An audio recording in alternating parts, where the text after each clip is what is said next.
gracias Sigrid. Bueno, aquí estoy con mi colega Marcelo Candia y el que habla es Jorge López. Los dos trabajamos en la empresa Tripan, como bien dijo Sigrid, es socia de Corma. El tema que nos tocó hoy día es propagación de nativas. Y bueno, mi nombre es Jorge López, estudié Ingeniería Forestal en la Católica de Santiago. Soy de familia forestal, mi abuelo y mi padre son forestales, y los tres nos llamamos Jorge López. Entonces de ahí vino mi motivación a esta área. Actualmente trabajo en el vivero de Tripán de Chillán, donde es una parte producción tradicional de viveros forestales, pino, eucaliptus, Eucaliptus gloni, y estos últimos años hemos empezado a producir algunos nativos en apoyo al vivero Curicó, que es nuestra punta de lanza en lo que es propagación de nativos. Bueno, eso soy algo de mí, y Marcelo Candia del tema. Bueno, hola, buenas tardes. Un gusto de compartir esta jornada con ustedes. Bueno, como recién lo dije, mi nombre es Marcelo Candia, yo soy técnico forestal. Mi escuela fue la Universidad Católica de Chile, en sede de Temuco en ese momento, ahora la Universidad Católica de Temuco. Bueno, dentro de las múltiples actividades que he realizado, recalé también el tema de propagación de plantas, un tema bien apasionante, en principio con la producción de pino y eucalipto en distintos viveros, para después del año 2004 entrar derechamente a la que es producción de especies nativas, principalmente en las que son de mayor difusión, que ejemplo puede ser quillay, espino, peumo, por dar algunos ejemplos, para después ir avanzando en la conformación de un vivero que es de la propiedad de la empresa Tripana, que formamos en la ciudad de Curicó, y que de un tiempo a la fecha ha cambiado su programa de producción principalmente de especies exóticas, industriales, pino y eucalipto, a un 100% prácticamente de especies nativas. Eso a grandes rasgos. Voy a presentar, yo tengo la presentación acá, Sigrid. Ya, dale nomás, comparte pantalla.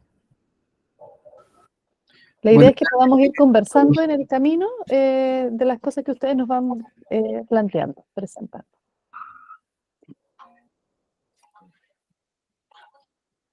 Ahí ¿Ven la pantalla completa o...? Se ve perfecto, Jorge. Ya.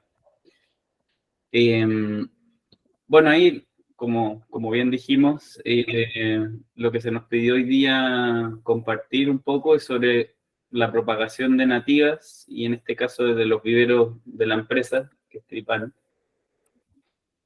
Quiero hacer una muy breve pincelada de la historia de Tripan. La empresa partió en el 2004, sino un poco antes, haciendo consultoría, y también ahí partió Marcelo con estos viveros de pino y eucaliptos, y creo que algo, bueno, en esos inicios algo se partió con nativos. Partió siendo una empresa de 5 personas y actualmente somos más de 200, entre aquí, en Chile, digo, en Guatemala, total yo creo que somos cerca de 250 personas.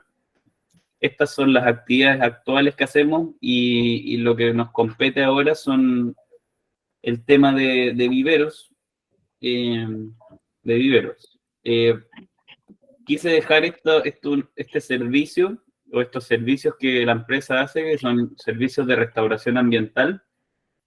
¿Por qué? Porque va de la mano con este tema que es la propagación de nativos.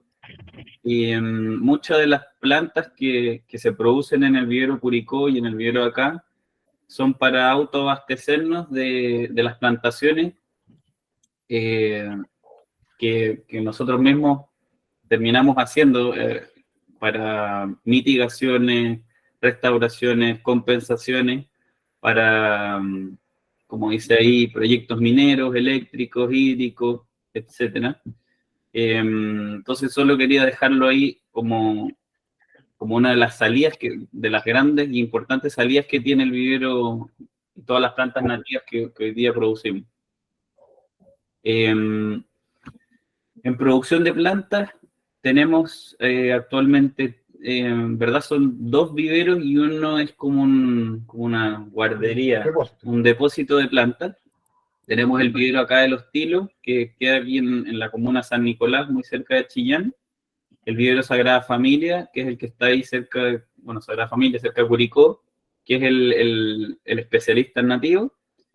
Y MLP, que es este depósito de plantas, que gran parte de las plantas vienen del vivero Curicó, y hacen un paso en este vivero donde se engordan, donde se hacen crecer un poco, y se tiene un stock también para ir plantándolas en los proyectos de allá. El vivero de acá produce un poco más de 1 millón de plantas de pino radiata de distintas fuentes, 500.000 de nitens, 500.000 de Eucalyptus gloni, que es un híbrido entre el globulus y el nitens. Y entre el vivero Curicó y el de acá, la producción anual son 2 millones de plantas de especies nativas. Ahí me equivoqué, que son más de 120 especies de las que se trabajan actualmente. Y también hay 10.000 árboles ornamentales, también ahora ubicados en el vivero Curicó, que ahí hay exóticas y nativas.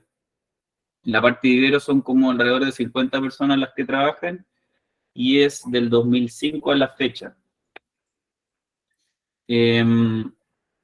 Bueno, el vivero de nativos de Tripán, como dije anteriormente, es Sagrada Familia, que queda muy cerca de la carretera de la 5 Sur. Se trabajan más de 120 especies nativas endémicas de Chile, de las cuales son cactáceas, geófitas, herbáceas, árboles, arbustos, y la reproducción es a partir de semilla o de manera vegetativa. Y los contenedores, la gran mayoría son Speedling, también hay en Jiffy Pot, que no sé si los conocen, si no, no sé si hay fotos después de los Jiffy. Bolsas un poco y macetas plásticas también otro poco. Pero la gran mayoría es en almaciguera clásica de la Isla Ball, de Speedling, diría yo, ¿no? Sí, la gran mayoría. Agregar el L-Pot. Eso, el L-Pot. El L-Pot que es similar al Jiffy Pot. Claro. Es como una tela donde tiene un sustrato adentro, de distintas fuentes. Bueno, lo que se produce en Curicó se intenta pensando en la zona centro-norte del país, por la ubicación uno del vivero y por dónde se abastece de plantas. O sea, la gran mayoría son del bosque esclerófilo y formaciones xerofíticas más al norte. Algo de especies más al sur también hay. Y hay en esa gama de especies hay hartas formaciones con importancia de conservación. Aquí quise poner algunas fotos del vivero. Bueno, imágenes de lo que se hace en el vivero Curicó, muy a manera global. No sé si hay alguna pregunta hasta el momento. O sí, bueno. Continúa nomás, Jorge, parece. Tengo una pequeña Ah, consulta. sí. Disculpa, buenas tardes a todos. Buenas tardes, Sigrid. ¿Se escucha? ¿Se escucha bien, Julio? Gracias. Sería súper bonito, a lo mejor como una solo idea, verla a lo mejor una posibilidad de poder visitar este tipo de lugares, ya que podríamos ver, no sé, y empaparnos de texturas, olores y de técnica en cuanto a cómo ustedes trabajan. Yo creo que a lo mejor como una idea, para más adelante, a lo mejor no ahora pronto, pero a veces quedándonos solo con la técnica, a veces, por lo menos yo me quedo un poquito corto. A veces más rico ver y estar ahí y ver con las temperaturas, cómo oscilan, no sé, ese tipo de cosas. Una idea. Gracias. Gracias, Julio. Sí, nosotros estamos ayudando a los terceros medios que puedan hacer pasantías en distintos viveros y de pronto podríamos intentar sumar a Tripán para que pudieran visitar los que están cercanos a la zona de Chillán. Ahí podemos conversarlo con Jorge. Mira, están levantando deditos para arriba los que son de la zona cercana. Jorge, continúa nomás. Ya. Bueno, uno de los puntales fundamentales para lograr esta reproducción, esta propagación de nativos es la cosecha de semillas y de material vegetativo. Actualmente yo creo que no sé si me estoy carrileando, Marcelo, pero el 95% yo creo que del material general es cosechado por la empresa y recolectado por la empresa. Ahí está ese dato, 250 kilos al año, es más o menos lo que se cosecha. De ahí voy a mostrar dónde se guarda ese material. Hay material que se puede guardar, otro material que se tiene que usar en el año o en el momento. Hay distintas condiciones, pero ahí depende al final de la especie que sea. Hay un programa en Tripán también especializado de cosecha de semillas, que son un equipo de personas capacitadas y con experiencia en esta actividad. Después de esta cosecha hay un proceso de limpieza, almacenaje y tratamientos pregerminativos antes de empezar las propagaciones. Bueno, ahí sale la cosecha de semilla y material vegetativo, se realiza durante todo el año dependiendo de la especie y técnica de reproducción. Y aquí hay un dato que es el que les comentaba, hay un equipo especializado al 100% en recorrer desde Coquimbo hasta la Araucanía para encontrar este material de propagación. Bueno, aquí es Marcelo me comentaste, una de las cosechas clásicas y de las antiguas que hacía la empresa. Podríamos clasificar el material en dos, diría yo, que es como las especies más comunes, donde ahí utilizamos cuadrillas que están haciendo generalmente trabajos de plantaciones o en estos de nativos, y donde tienen acceso a árboles semilleros y donde ven el proceso y el ciclo productivo de distintas especies, y después se va y se aprovechan los tiempos como una actividad secundaria, la cosecha de estos materiales. Y hay otra cuadrilla, como les comentaba, especializada en cosecha y seguimiento de especies complejas. O sea, se podría, como, entre comillas, separar en esas dos condiciones: especies como más, entre comillas, fáciles de dar seguimiento y cosecha, y otras que son mucho más al detalle. Después de que se cosecha el material, se tiene que pasar por un proceso de limpieza y de almacenaje.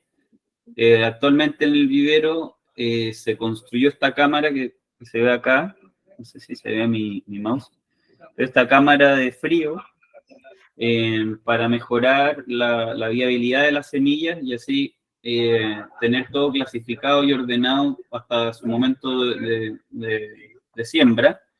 Y también nos hemos apoyado varias veces acá en Chillán, por lo menos en el Centro de Semillas de CONAF, que también tienen un servicio, que por cierto es bien barato, por si alguien lo quiere usar, de almacenaje semilla, también en una cámara similar a esta, más grande, ¿no? Pero de este estilo.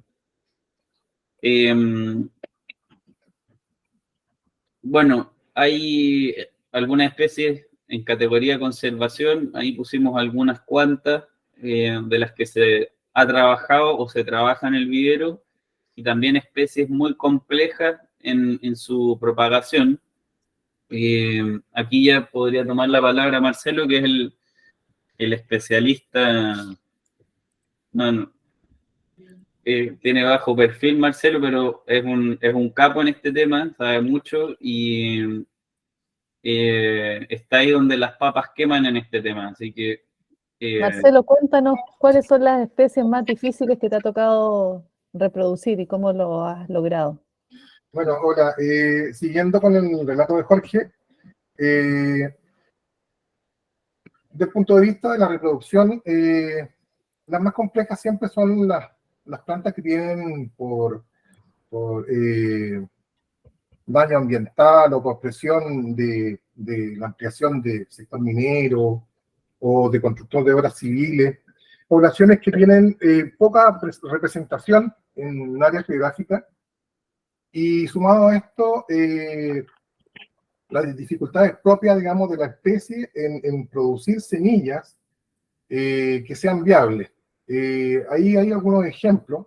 Por ejemplo, destaco la especie Notofagus macrocarpa, que es el roble de Santiago, que tiene una población más bien escasa, con algunas bosquetes o algunos relictos en la zona de Tiltil, en el Cerro del Roble, en Caleu, acá en la zona esto es Maipú, arriba, el cajón de Maipú, claro.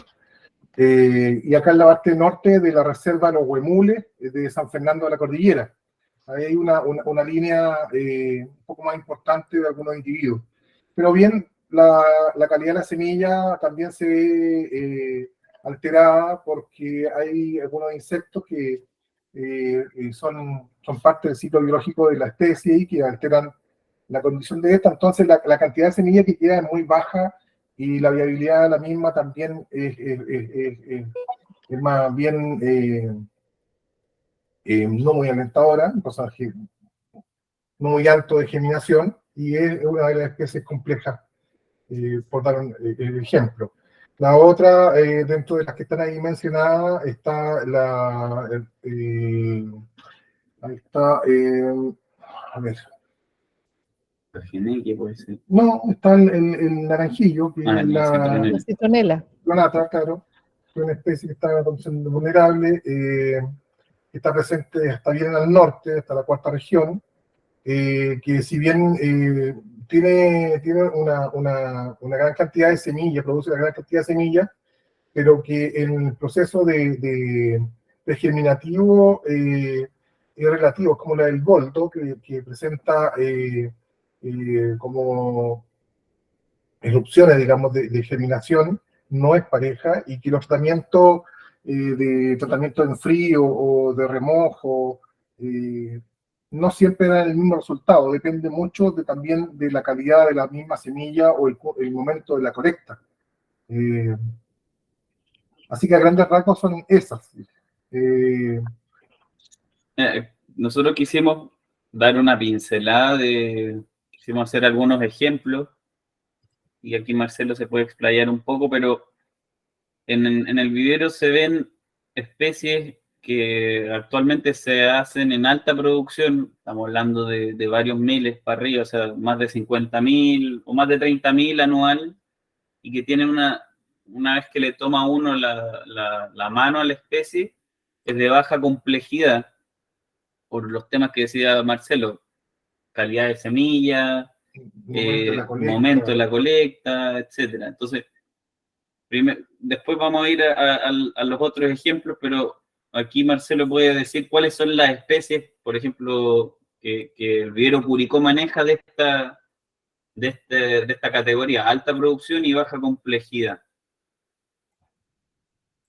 Bueno, partiendo por el ejemplo del quillay, que es una de las especies como emblemáticas y que se produce en mayor cantidad por la multiplicidad de usos que tiene, tanto desde el punto de vista ambiental como desde el punto de vista también industrial, porque la obtención de la saponina como sustancia, digamos, que se usa para alimentos, la minería, en distintos ámbitos, hasta en agroquímico. Hoy día encontramos agroquímicos que son de origen de quillay, tanto para control de nematodos como para insectos. Podemos citar a esa como una especie emblemática. De ahí viene la especie Peumo, que tiene un carácter de importancia, dado, digamos, que las poblaciones de Peumo igual se han visto bien alteradas en su composición y en su desarrollo, por distintos factores, pero también se producen en una gran cantidad, junto con ello el espino, y otras especies de la zona centro-norte que podríamos destacar, por ejemplo, el caso del algarrobo, de la tara. Hay otras especies menores que pasan la condición de arbustivas, como la Demia confusa. Tenemos la otra especie que es importante, y que si bien la cantidad a lo mejor no es tan relevante en cantidad, pero sí, atendiendo a la población y a las características de la misma, se podría mencionar el guayacán. Porque siendo especies como de nicho, con muy pocos lugares donde, si bien está la presencia de la especie, pero que no fructifica o no logra, digamos, fructificar, por tanto, la obtención de semillas se ve más bien a nivel de escasa, y también sufre dañerismo. Por tanto, digamos, las cantidades que se logran producir sobre 5.000 plantas ya son cantidades importantes en comparación a la especie que ya hay, que podemos hablar de 500.000 unidades en un año sin ningún problema. Eso como en general. Maitén también. Maitén, o sea, está en esta categoría, algunos notofagus también. Claro, boldos. Boldos. En estas especies, algo que ha empezado a pasar, que yo he visto más de afuera, no tan de adentro, es que, por poner el ejemplo del quillay o especies como, entre comillas, más comunes, de a poco ha empezado a exigir ciertas, le llaman ecotipos. Sí. Necesitamos cosechar de este lugar, y que salga del vivero de este lugar, o sea, semillas de este ecotipo. Por poner el ejemplo, el maitén se reproduce, o sea, el espectro del maitén es el más amplio de Chile. Es el más, sí, yo creo que es el más amplio, y es la especie más plástica que uno puede encontrar.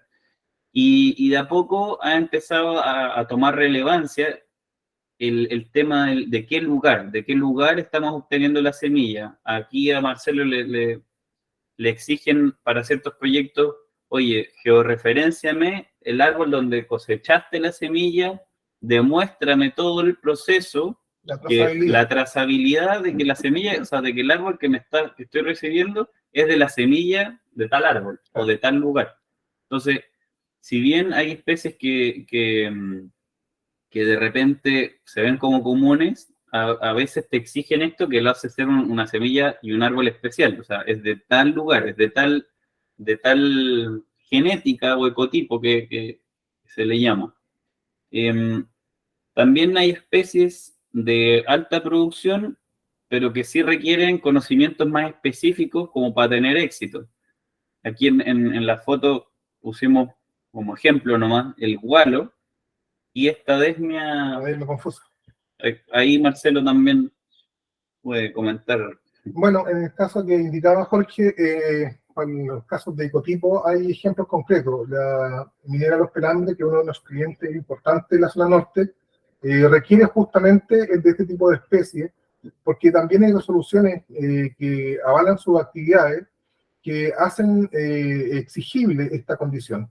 Y esto, digamos, el Ministerio de Medio Ambiente, a través, digamos, de su RCA, ¿cierto? Sí, RCA. Sí, correcto. Hacen, digamos, este requerimiento. Por tanto, nosotros nos vemos con la obligación de tener que dirigir nuestras colectas de semillas o la individualización de algunas especies para ver el potencial, o sea, la potencial posibilidad de colectar las semillas de la especie, o bien evaluar una posible reproducción vegetativa, porque no siempre, como lo mencioné anteriormente, está la posibilidad que las plantas cumplan su ciclo biológico completo, por condiciones, digamos, ya sea ambientales, que en el momento, digamos, de la cuaja, hay alguna alteración en el ciclo, digamos, de pluviométrico o de humedad, ¿cierto?, necesaria para que el fruto logre, digamos, ser formado, y que la semilla, digamos, de una forma infértil se logra conformar, pero, digamos, no hay un contenido que permita, digamos, ser usada como tal, como semilla. Jorge, perdón. No, No, adelante. es que hay una pregunta en el chat de Rodrigo Sepúlveda, pregunta si han producido avellano y si tuvieron algún problema sanitario que generó mortalidad. El avellano es una especie no tan demandada. En un principio sí la incluimos dentro de la individuo, o sea, la especie a propagar. Justamente ahí la condición de las proteáceas en general es como bien compleja.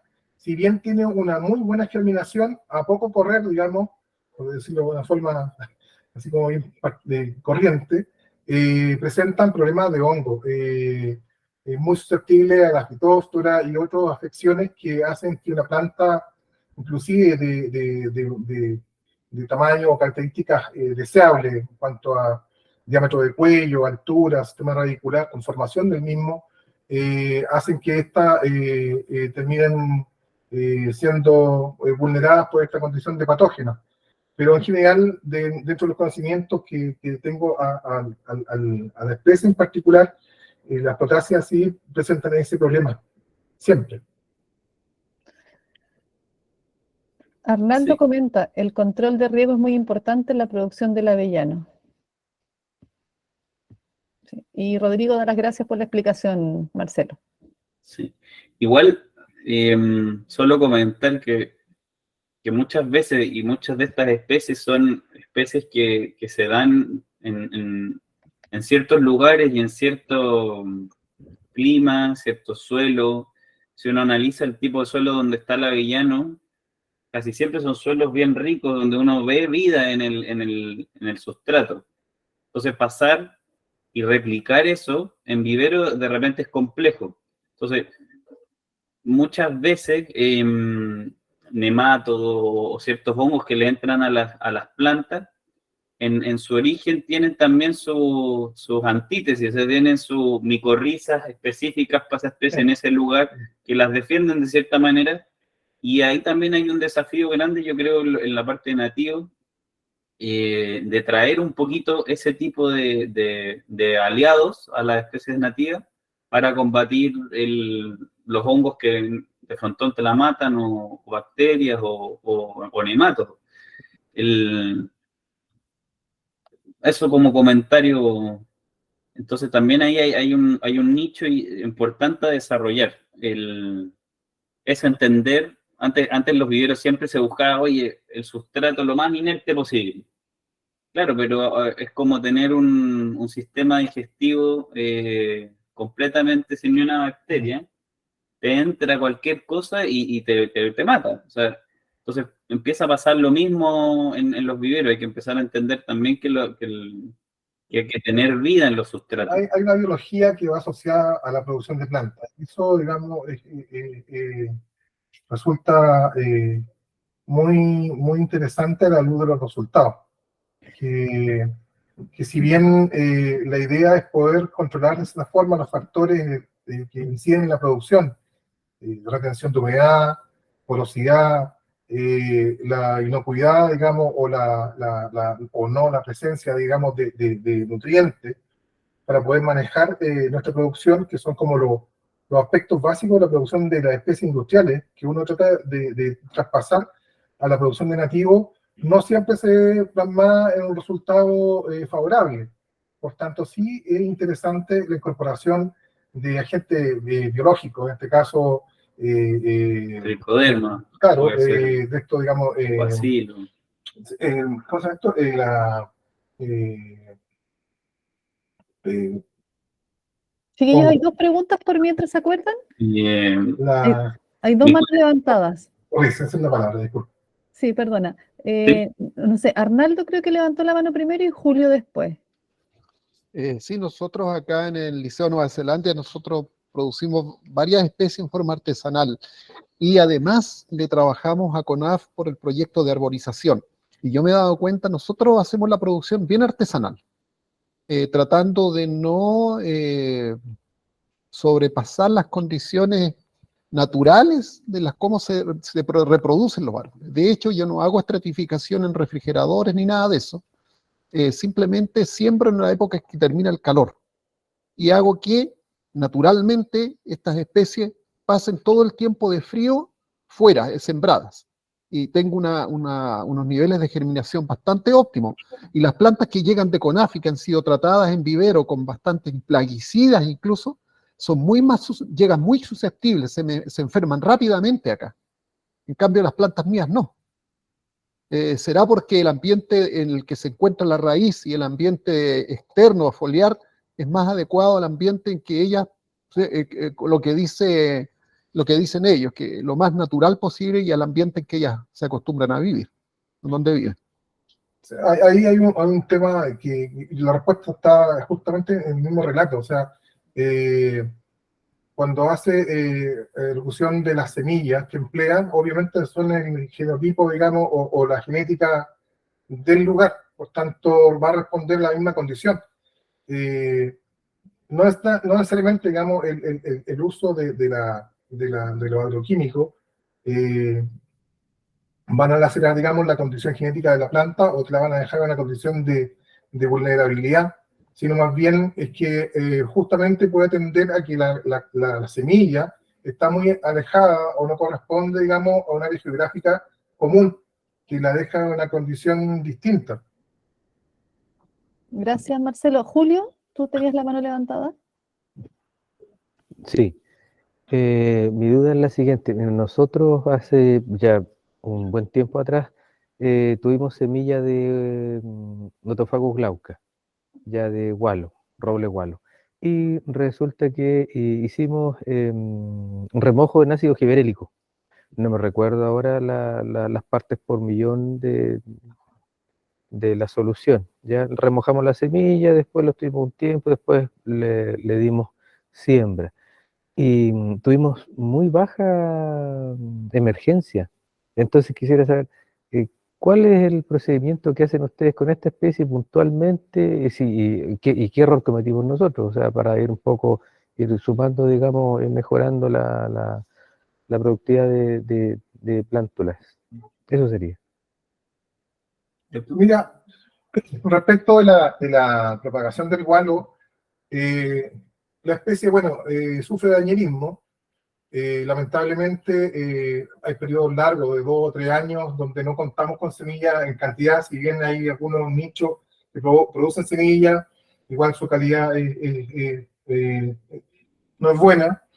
Y es importante cuando hay la posibilidad de colectar las semillas, de hacer la clasificación adecuada, porque muchas están también infectadas, digamos, por la larva de un insecto, no me acuerdo en este momento, y que se alimenta de la misma, ¿cierto?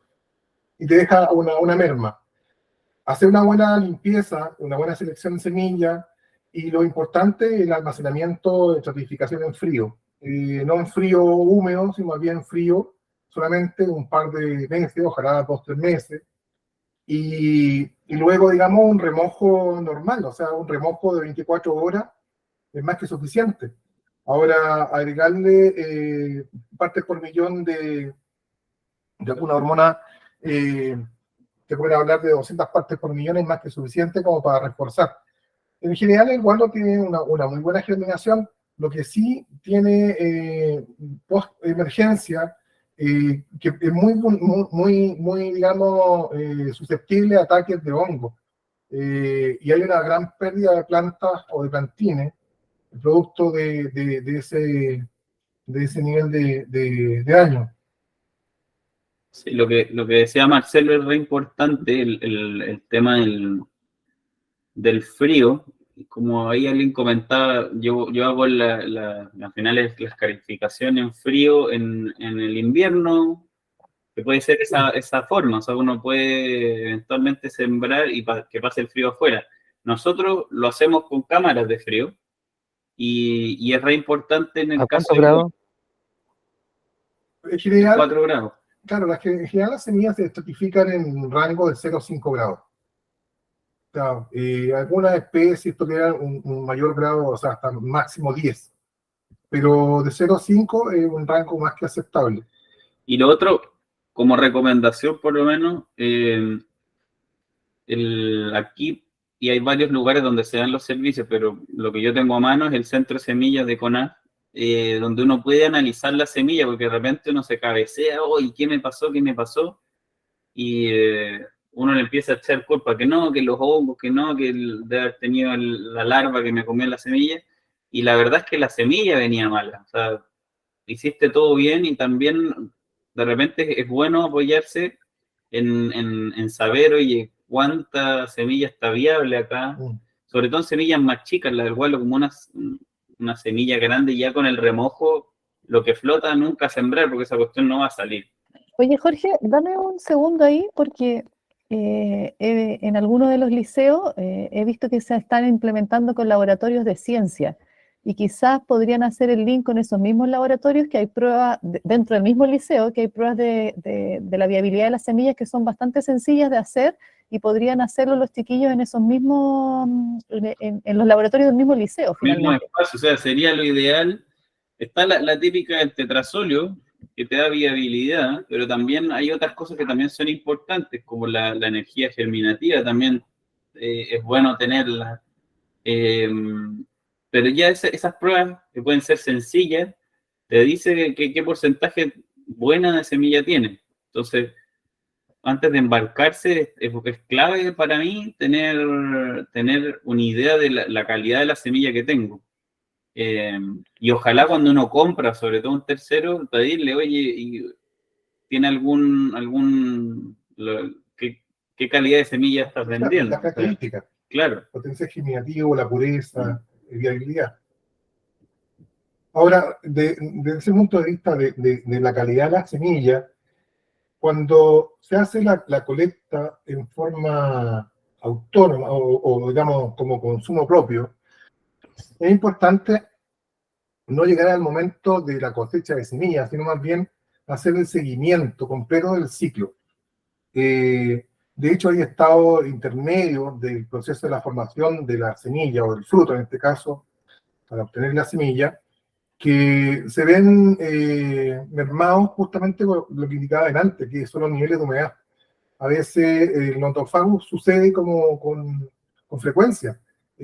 Florecen bien, todo el proceso se mantiene con cierta normalidad, pero no sé, en septiembre, octubre, hay una merma en la pluviometría, ¿cierto? Y bajan los niveles de humedad en el suelo y las semillas están justo en el momento de cuaja, y esa cuaja no se produce. Por tanto, hay un gran volumen de semilla que después se cosecha y que es de muy bajísima calidad. Aun cuando los notofagos en general producen una gran cantidad de semillas, pero a su vez también esa gran cantidad de semillas, las pocas que hay viables, hay que saber, digamos, detectarlas, o saber, digamos, si ese año en particular sufrió alguna condición que alterara la formación de la semilla o del fruto. Y eso es replicable también para otras especies. Voy a pasar de lámina. No sé si estamos con... No hay más manos levantadas, continúa nomás. Ya. Bueno, aquí también quisimos mostrar como ejemplos especies donde la producción no es muy alta, en el vivero en particular, porque los requerimientos son como bastante específicos o por lo complicado también que es. Entonces, estos son especies, ejemplos de baja producción y conocimientos como bien detallados de cómo hay que hacerlo para lograr éxito, o sea, tener éxito en esto. Entonces, aquí tenemos como ejemplo la naranjillo, aquí la poliedria es Guayacán. Guayacán, y aquí son embriones germinados de poliedria. No, disculpa, de Vasconcelia chilense, de papayo chileno. Bueno, y aquí hay harto conocimiento detrás para cómo abordar estas especies más complicadas. Y Marcelo... Bueno, en el primer caso del naranjillo, como explicábamos delante, el naranjillo da una gran cantidad de semillas, pero también sucede lo mismo que a la vez del notofago, que forma la semilla, pero no muchas de ellas son viables. Por tanto, es importante evaluar el proceso de la formación del fruto para saber, digamos, qué material voy a colectar. Aparte, digamos que los individuos semilleros no son, también no son mucha la cantidad. Hay que saber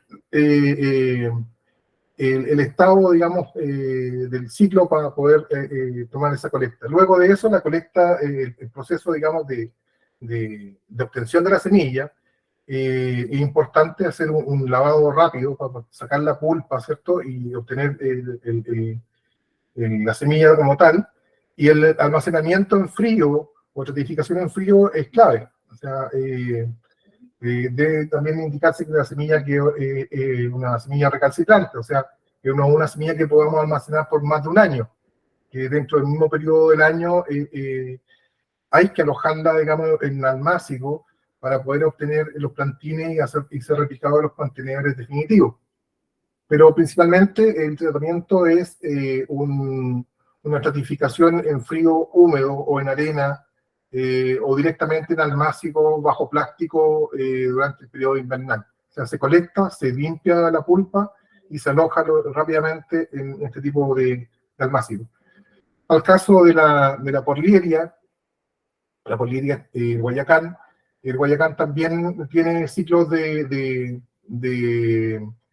alta producción de semilla, tiene un alto potencial germinativo, pero es comparable al gualo, que si bien germina una gran cantidad, estas semillas o estas plantines se ven diezmados por ataques de distintos tipos de hongos que hacen mermas importantes en la producción.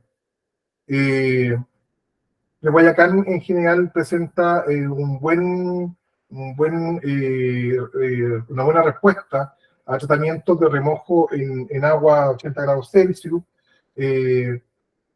y también corresponde a una especie recalcitrante, o sea que no debe guardarse por más de un año y poder hacer el uso correcto de la semilla en el periodo.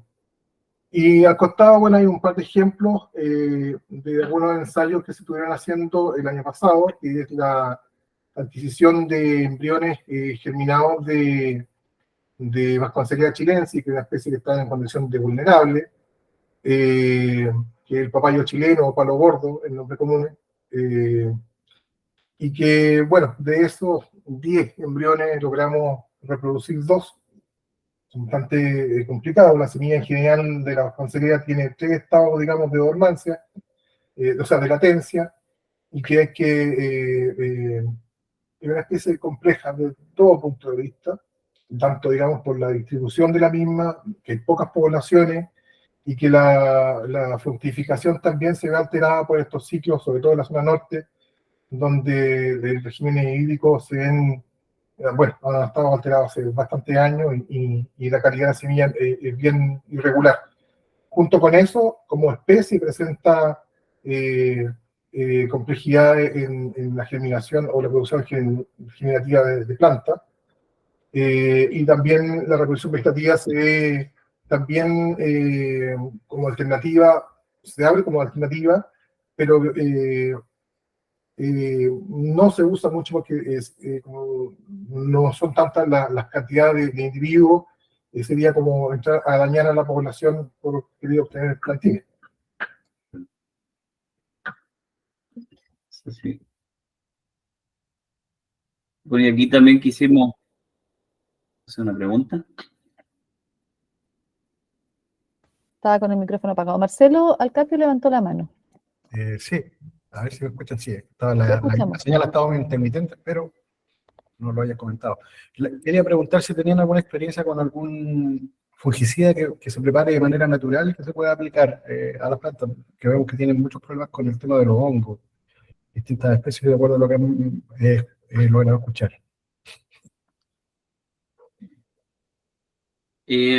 Más que fungicida, lo que se está trabajando, por lo menos de lo que yo conozco, son productos con asociaciones de bacterias, tricodermas y hongos, o sea, perdón,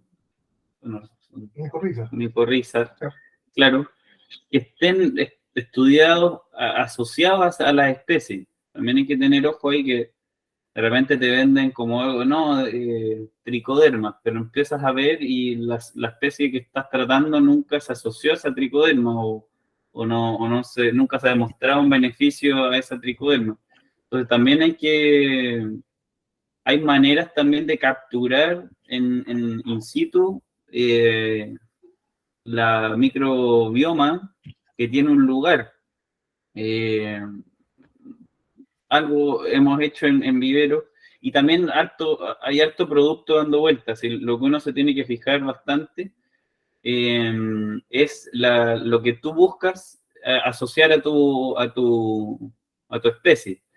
En el tema de hongo es fundamental, por lo que hemos visto nosotros, por lo menos en Curicó y acá, la carga microbiana del sustrato. O sea, es crucial no partir con el pie izquierdo.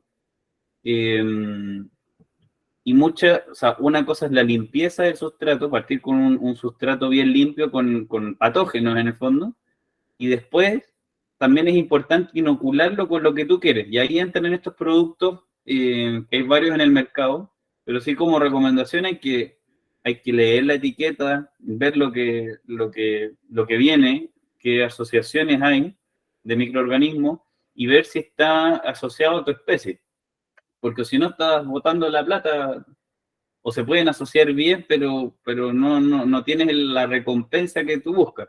Entonces ahí es donde yo digo que hay una ventana grande de estudio, de ver y analizar cuáles son las bacterias, los hongos en particular de esa especie. Son casi siempre muy especie específicos. Cuando te venden como, oye, esto es la micorriza para todas las especies, es mentira.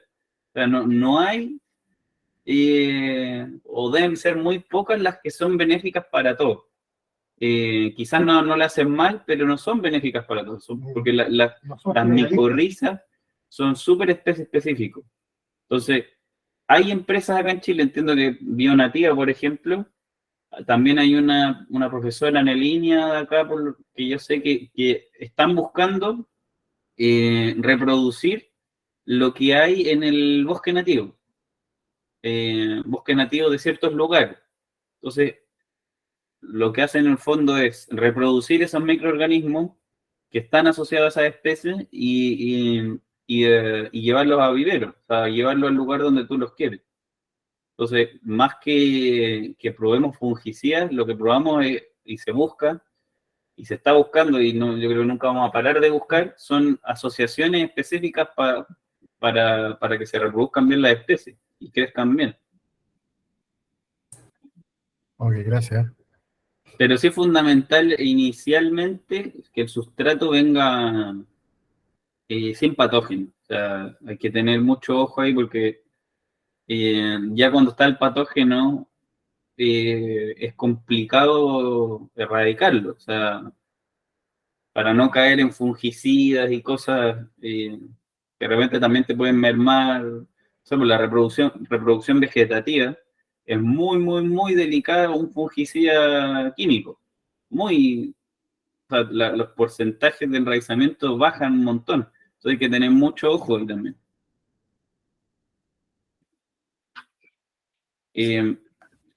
Bueno, aquí no está el experto.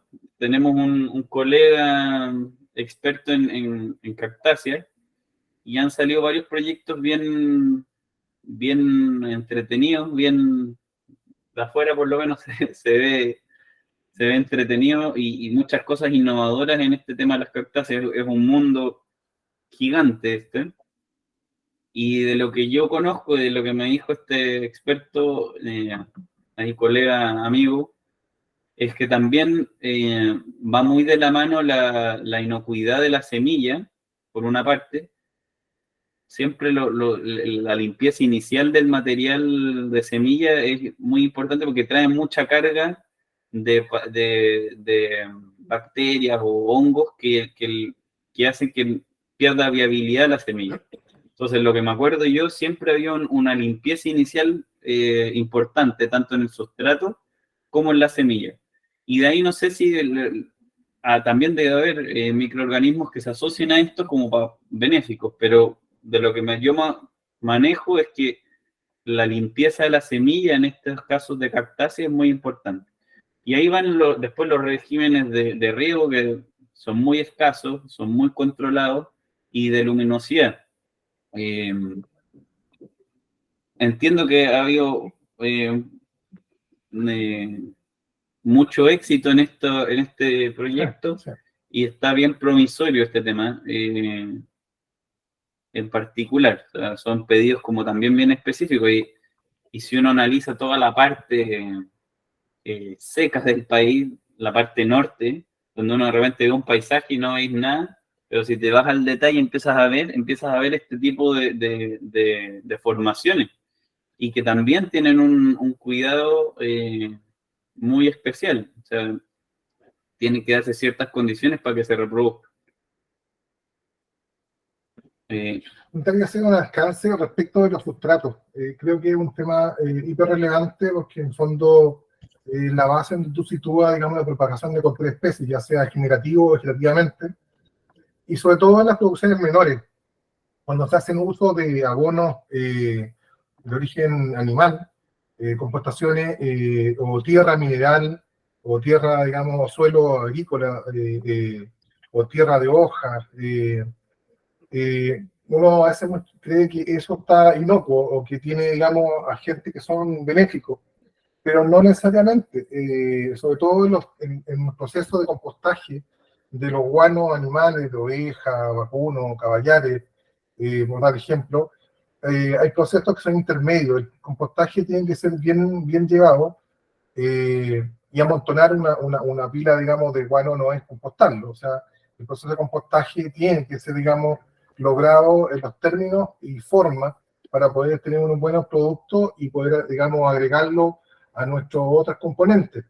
El hecho, digamos, de usar suelo mineral, a veces también es conveniente hacer algún tipo de análisis que nos evidencie la presencia de algunos nematodos que son limitantes para la comercialización de plantas y que junto con ello provocan un daño a nivel de raíz que es minúsculo y que nos dejan a las plantas expuestas al ataque de otros patógenos que son de difícil observación porque en el fondo responden a la condición de microscopio, pero que sí, digamos, en términos de desarrollo de la planta, esta se ve mermada y ahí, digamos, está la suspicacia de poder saber qué nos está sucediendo con nuestro cultivo.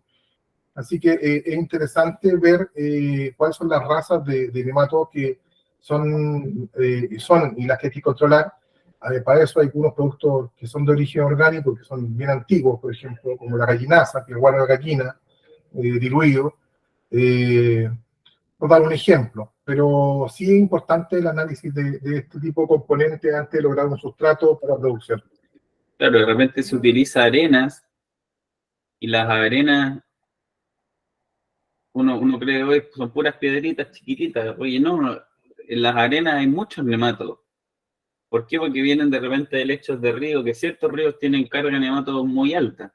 Nosotros aquí estamos en un lecho río, este vivero, y si uno analiza la arena acá está con mucho nemato, y eso, muchos de los nematodos causan este famoso dumping off, que empieza a germinar la semillita, se ve muy linda y de repente ¡pum!, se muere.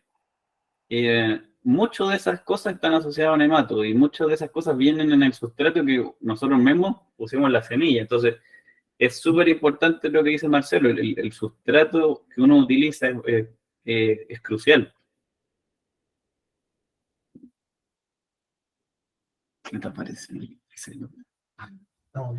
Bueno, eso era la presentación que... Sí, justamente te iba a decir que dejaras de compartir para ver si hay alguna otra pregunta de las que ya se han hecho, distintas. ¿Ustedes el sustrato lo preparan o lo compran? Arnaldo levantó la mano también. Dale, Arnaldo. Sí, quería hacer una pregunta puntual de un consejo. Yo tengo acacia caben que coseché de acá mismo, de unos árboles que teníamos en el liceo y que plantamos hace años. ¿Qué tipo de ácido me recomiendas para poder remojarla y por cuánto tiempo? La acacia caben ya cambió de nombre, se llama Vachellia caben. Ah, No me gustó el cambio de nombre, pero ya está hecho. ya. Bueno, Sí, los notofagos en teoría también sí, están con... sí, hay varios cambios ahí medio raros. Para el efecto de tratamiento de semilla, lo recomendable es ácido sulfúrico. En concentración comercial, El 80%, ¿no? eso es 95. Sí. Ojo, hay que tener sea, hay que tener mucho cuidado en la parte de seguridad de la utilización del ácido. O sea, tiene que ser alguien que lo pueda manejar bien. Y lo otro es que tiene que tapar por completo con ácido la semilla. Si tú escatimas en cantidad, te crea te hace como una pasta y que te deja la embarrada, te lo quema. Sí, es Ya. interesante, o sea, el uso de antiparra o de una cobertura facial completa, una cobertura de una pechera, guantes, botas de goma, Claro. y bueno, ahí hay una mascarilla de 2 vías para vapores y gases, porque hay emisión de gases, ¿cierto? O lo hace al aire libre, un área, digamos, que es de seguridad y lo hace al aire libre, donde no tenga, digamos, intervención de otros colegas o de otras personas, y esto tiene que estar revolviéndose en forma permanente. Idealmente, se habla de 20 a 30 minutos. Ya. Lograr, digamos, la escarificación de la testa de la semilla, y luego tiene que haber un lavado bien profuso de la misma, hasta después, en forma posterior, hacer un remojo de la semilla para obtención, digamos, de una buena germinación. Ya. Y se siembra inmediatamente, tengo entendido, que es lo ideal. Sí, correcto. Ya, muchas gracias. Y estuvo bueno el tips ese de que hay cambios de nombre en las especies nativas, yo no, ni Siempre idea. se lo pasan los botánicos cambiándole el nombre a todos, así es como... No es su tenía idea, deporte. va a haber que averiguar, porque nosotros que estamos enseñando tenemos que tener una... No tenía idea. Algunos notofagos igual cambiaron de nombre, como decía Jorge, así como que da rabia. Ya, bueno, vamos a conseguir la información. Gracias. No se encariña aparte con los nombres, entonces ya el nombre notofago me gusta, me gusta. Entonces cuando vi el nombre del otro no me atrajo. Sí. Pero bueno, se va a llevar por mucho tiempo de las dos formas. Bueno, en la Carica chilensis, que el papaya chileno le cambiaron el nombre a Vasconcelea chilensis. Bastante raro. Sí, sí. ¿Hay alguna otra consulta? Yo les había preguntado, Marcelo, si el sustrato lo compran o lo producen ustedes mismos. Nosotros actualmente estamos con producción propia, por lo mismo que comentaba Marcelo. O sea, es muy importante como para dejarlo al azar. Aparte ya podemos hacer sinergias, como somos ya 2 viveros que estamos a 200 kilómetros de distancia, y nos podemos dar el lujo de hacer la actividad y controlarlo. Y si de repente un año nos queda no ideal, por lo menos saber, que también es re importante saber con qué uno parte, porque, no sé, yo he visto gente que te dice, no, esto es compost de corteza de pino compostada. O sea, es corteza de pino compostada. Y tú le empiezas a preguntar, y la verdad es que era una pila de corteza que la dejaron ahí, que se empezó a descomponer y con suerte la tamizaron. Entonces, tú analizas eso y la relación carbono-nitrógeno está disparada. Tú pones una semilla ahí y le tiras todo el fertilizante del mundo y va a seguir ahí amarilla tu planta. Entonces, tuvimos varios tropiezos o irregularidades de compost, que ahí en algún momento decidimos, oye, hagámoslo nosotros, ¿no? Si teníamos el conocimiento, teníamos también ya las ganas de hacerlo. Así que hace, no sé, 3, 4 años, también Curicó ha tenido que comprar de repente en otros lados porque estamos partiendo. Yo creo que ya recién el año como que nos establecimos ya, ojalá el 100% del sustrato sea producción propia. Y el resto de cosas son, no sé, la compra de perlita, de fibra de coco, vermiculita, y eso ya se compra, ¿no? Y ahí la calidad debería ser una, ¿no? Gracias, Jorge y Marcelo. Mauricio, ¿tenías una pregunta y vas a comentar algo? Sí, quería consultar. En realidad para los sustratos no hay como una receta, dependiendo de la especie, de hartos factores. Pero nosotros que somos de bajos recursos, bueno, nomás compramos perlitas, vermiculitas, que obviamente ya vienen certificados y viene una composición que viene certificada. Pero como sustrato, nosotros ¿cuál podemos ocupar? no quiero decir para todas las especies que uno pudiera reproducir, pero como más a mano, que fuera más accesible y fácil de manejar. Yo creo que el sustrato de corteza de pino, y ahí uno puede mezclar en distintas proporciones con algo como para hacerlo más ad hoc a tu especie, es una muy buena base, un muy buen sustrato. Es un poco ácido, pero también uno lo puede manejar. Nosotros lo dejamos en 6.5 cuando ya lo utilizamos. O sea, está súper bien para todo tipo de especies, o para la gran mayoría, digo.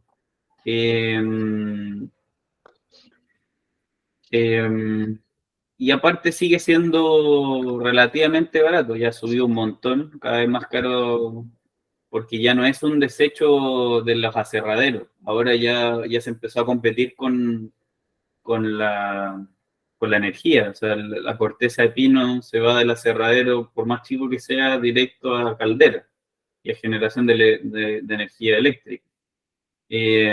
Antes era por favor llévatelo, ahora oye no, pues me tenés que pagar y no poco. Entonces, eso sumado también a los insumos que uno tiene que tener para producirlo, está cada vez más caro, pero aún así sigue siendo el más barato, creo. Sí, sigue siendo más barato. De los buenos, digo yo, porque hay, como digo, hay otras cosas que te venden a 18 lucas. He visto algunos que le llaman de distintas formas, no quiero decir nombres, pero y que claro, uno no lo analiza y dice, oye, esto no me sirve. O sea, te puede servir como enmienda quizás en un potrero para aumentar la cantidad de materia orgánica, pero no es como para poner una semilla ahí. Como comentario así como para compartir, nosotros en algún momento cuando partimos con el vivero en Curicó el año 2004, usamos un sustrato de origen que era de origen de desechos urbanos, la ciudad de Curicó. Pero la verdad es que también venía mezclado con otros desechos que no solamente eran de árboles, venían algunas jeringas y otras cosas, parece que eran más que urbanos. Y la verdad es que el hambre de nitrógeno de ese sustrato era terrible. O sea, el estado de amarillez permanente de las plantas era una tortura. Bueno, fue debut y despedida, obviamente. Nosotros sabíamos que teníamos que usar un sustrato que conocíamos con anterioridad, pero estaba esa posibilidad y la verdad es que era, como decía Jorge, un valor bastante interesante desde el punto de vista, sobre todo para iniciar una actividad. Uno siempre busca, digamos, alternativas económicas, pero justamente te tocan la parte donde más te duele, porque hay que invertir una gran cantidad en nitrógeno para poder revertir situaciones, y a veces no lo puedes lograr, y mermas tu primera producción, y eso duele mucho más. Entonces, es gravitante la calidad del sustrato, y como también lo indicó Jorge, el tema de estas ventas de apilamientos de cortezas que llevan años, ¿cierto? Que pasan por un proceso de degradación natural y que muchas veces por la acumulación del material orgánico llegan a puntos donde se generan grados de combustión interna que provocan ceniza y que te generan una condición que para las plantas no es tóxica prácticamente. No te permiten generar una producción de plantines. Así que en eso hay que tener mucho cuidado de la trazabilidad del material a emplear en la producción. Sobre todo si son en pequeñas cantidades, hay que darse el lujo o el trabajo de elegir bien.